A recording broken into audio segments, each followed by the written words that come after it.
Hi viewers, మనం వచ్చేసి పద్యరత్నాలు AP government అష్టావధానం గురించి తెలుసుకోబోతున్నాము. ఇక్కడ చాలామంది కూర్చొని అష్టావధానం వింటూ ఉన్నారు. పద్యరత్నాల గురించి మనం తెలుసుకుందాము. అప్పిచ్చువాడు వైద్యుడు ఎప్పుడు నెడతెగక పారు నేరును ద్విజుదున్ చొప్పడిన యూర నుండును చొప్పడకున్నట్టి యూరు చొరకుము సుమతి. బద్దెన రచించింది. ఓ మంచి బుద్ధి కలవాడా, అవసరానికి అప్పిచ్చేవాడు వైద్యుడు, ఎల్లప్పుడూ ప్రవహించేటువంటి నది, మంచి చెడ్డలు చెప్పేటువంటి పండితుడు ఉన్న ఊళ్ళో మటుకే ఉండు, అవి లేని ఊళ్ళో నువ్వు ఉండవద్దు అని ఇక్కడ మనకు చెప్తూ ఉన్నారు. మన మంచి బుద్ధులు నేర్పించేటువంటి పండితులు ఉండేటువంటి ఊర్లోనే నువ్వు ఉండు. సో కాబట్టి వైద్యుడు, మంచి వైద్యుడు, అప్పిచ్చేవాడు ఉన్నటువంటి ప్రదేశంలోనే, నది ఉన్నటువంటి ప్రదేశంలోనే నువ్వు ఉండు అని చెప్తూ ఉన్నారు.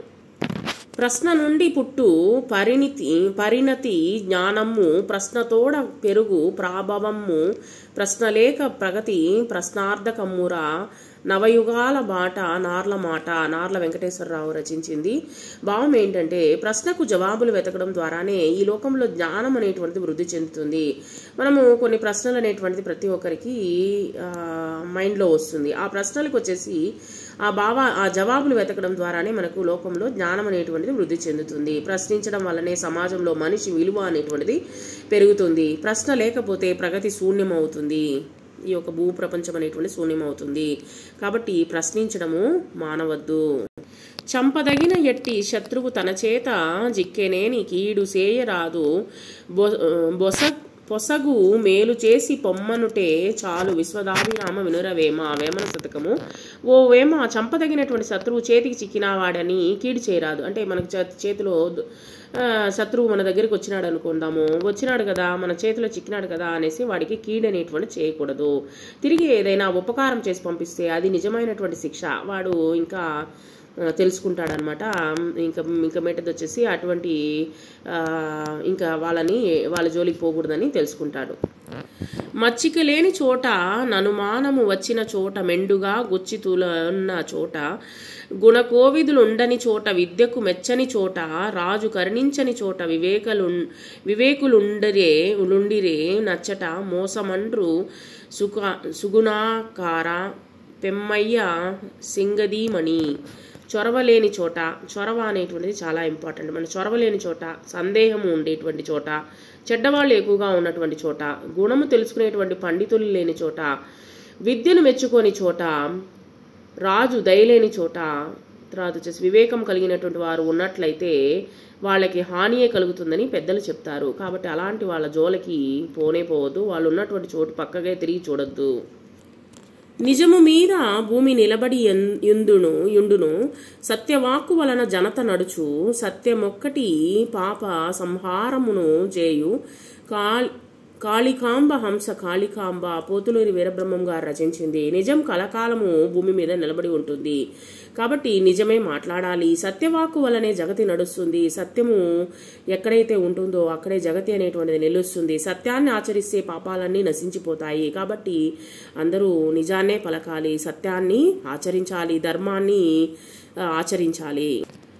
ఊరులేయవి యొనరించిన నరవర, యప్రియము తన మనంబున కగుదా, నొరులకు నవిసేయకునికి బరాయణము పరమధర్మ బదములకెల్లన్. తిక్కన, ఓ రాజా, ఇతరులు ఏ పని చేస్తే తన మనసుకు బాధ కలుగుతుందో ఆ పని తిరిగి తాను ఇతరులకు చేయకుండడమే అన్ని ధర్మ మార్గముల్లో గొప్పది. కాబట్టి ఇతరులు ఏ పని చేస్తే తన మనసుకు బాధ కలుగుతుందో, వాళ్ళు చేసేటువంటి పని మనసుకి బాధ కలుగుతూ ఉందనుకోండి, మనం వచ్చేసి ఆ పని చేయకుండా ఉండడమే ఇతరులకు ధర్మ మార్గాల్లో గొప్పదన్నమాట.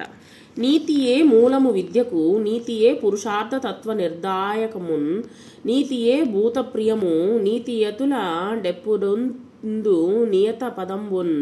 ఏటుకూరి వెంకట నరసయ్య గారు రచించింది. విద్యకు నీతియే ఆధారం అనమాట. చతుర్విధ పురుషార్థ తత్వాన్ని అంటే ధర్మము, అర్థము, కామము, మోక్షము నిర్ణయించేది కూడా నీతియే అనమాట. ఈ నాలుగిటిని నిర్ణయించేది నీతే అనమాట. సర్వభూతాలకు ప్రాణులకు ప్రీతి కలిగించేవి కూడా నీతి అన్నమాట. నీతిమంతుడైనటువంటి వాడు ఎప్పుడూ తనకు తగిన స్థానాన్ని పొందుతాడు. కాబట్టి నీతితో కూడినటువంటి పనులను మనము నీతి తప్పకుండా మనం వచ్చేసి పాటించాలి. నీతిని మనం వచ్చేసి ఆచరించినటువంటి వాడు ఉన్నత స్థానానికి అవరోధిస్తాడు. చదువని వాడు అజ్ఞుండగు చదివిన సద్వివేక చతురత కలుగున్ చదువక వలయున్ జనులకు చదివించడే నార్యులొద్ద చదువుము తండ్రి పోతన. చదవని వాడికి ఏమీ తెలియదు. చదువుకుంటే మంచి చెడులు తెలుసుకోగలిగినటువంటి వివేకం అనేటువంటి పెరుగుతుందనమాట. చదువుకుంటే మంచి వివేకం పెరుగుతుంది. అందువల్ల మనుషులందరూ చదువుకోవాలి. ఉత్తములైనటువంటి గురువుల వద్ద నేను చదివిస్తాను నాయన చదువుకో అని హిరణ్యకశిపుడు ప్రహ్లాదుడికి చెప్పినటువంటి మాటలు అన్నమాట ఇవి. తరువుల తిరస ఫలం బార గురుతగాంచు నింగి వ్రేలుచు సంవృత మొసంగు మేగడు ఉద్దతులు గారు బుధులు సమృద్ధి చేత జగతి నుపకర్తలకు నిధి సహజం గుణము. భర్తృహరి సుభాషితము. చెట్లు నిండుగా రసం ఉన్నటువంటి పండ్ల బరువుతో వంగిపోతుంది. ఇప్పుడు చెట్లు ఎక్కువ కాయలు కాసాయనుకోండి, చెట్టు కాస్త వంగిపోతుంది. ఆకాశంలో ఆధారం లేకుండా వేలాడుతూ మేఘుడు అమృతం వంటి నీటిని మనకు ఏం చేస్తాడు, వర్షము ద్వారా ఇస్తాడనమాట. అంటే ఆకాశంలో అక్కడ అతికి ఉంటుందా? కాదనమాట. మేఘం వచ్చేసి మధ్యలో ఆకాశంలో వేలాడుతూ ఉంటుందన్నమాట. నిండుగా సంపదలు ఉండడం చేత పండితులైన వారు అహంకారము పొందరు.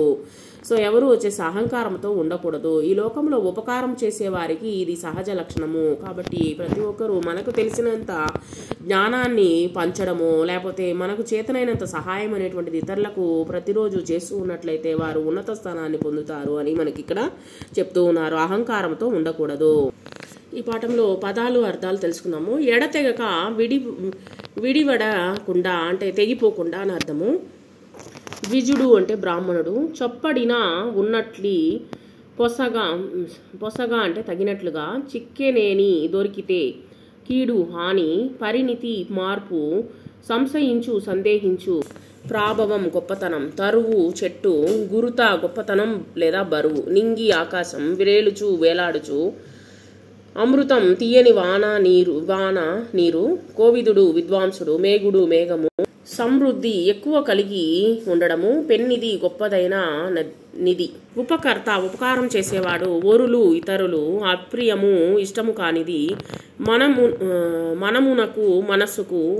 పరాయణము అభీష్టము. పరమధర్మము గొప్ప ధర్మము. వాక్కు మాట. అజ్ఞుడు తెలివి తక్కువ వాడు. సత్ మంచి. అసత్ చెడు. ఆర్యులు పూజ్యులు. కుచితము కపటము. మెండుగా ఎక్కువగా.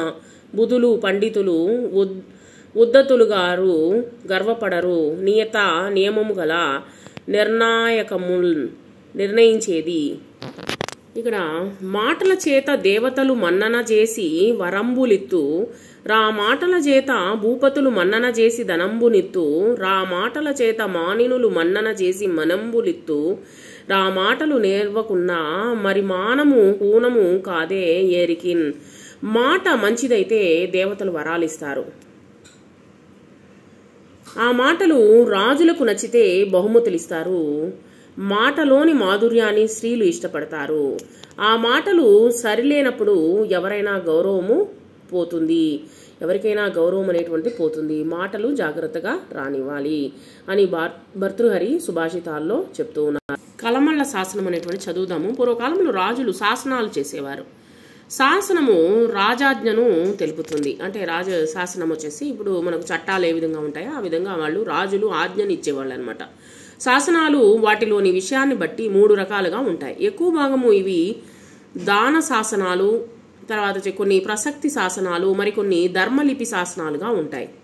ఇక్కడ 3 విధాలుగా విభజించారు కదా, వాటి గురించి తెలుసుకుందాము. దాన శాసనాలు అంటే రాజులు, రాజ్యాధికారులు, సామంతులు మొదలైన వారు ఆలయాలకు, బ్రాహ్మణులకు, మఠాలకు, విద్యాసంస్థలకు చేసిన దానాలను తెలిపేవి. అంటే అవి ఎక్కువగా చేయాలి. ప్రసక్తి శాసనాలంటే రాజు విజయాలను ప్రశంసించేవి. ధర్మలిపి శాసనాలు అంటే మతపరమైనటువంటి నియమాలను తెలిపేవి. ఇక్కడ ధర్మలిపి శాసనాలు మతపరమైనటువంటి నియమాలను తెలిపేవన్నమాట. ఆంధ్రదేశంలో లభించే శాసనాలు కొన్ని శిలలపై చెక్కబడినవి, మరికొన్ని రాగి రేకులపై చెక్కినవి. ఆంధ్రదేశంలో క్రీస్తు పూర్వము నుండే శాసనాలు లభిస్తున్నాయి.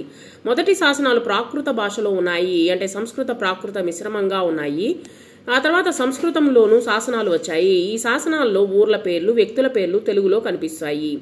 మొత్తం తెలుగులోనే మొదటిసారి శాసనాలు వేసిన వారు రేనాటి చోళులు. రేనాడు అంటే ఇప్పుడు వైఎస్ఆర్ కడప జిల్లా ప్రాంతం అనమాట. రేనాటి చోళరాజు ఎరికల్ ముతురాజు ధనంజయుడు కలమల్ల గ్రామం వేసినటువంటి శాసనం ఇది.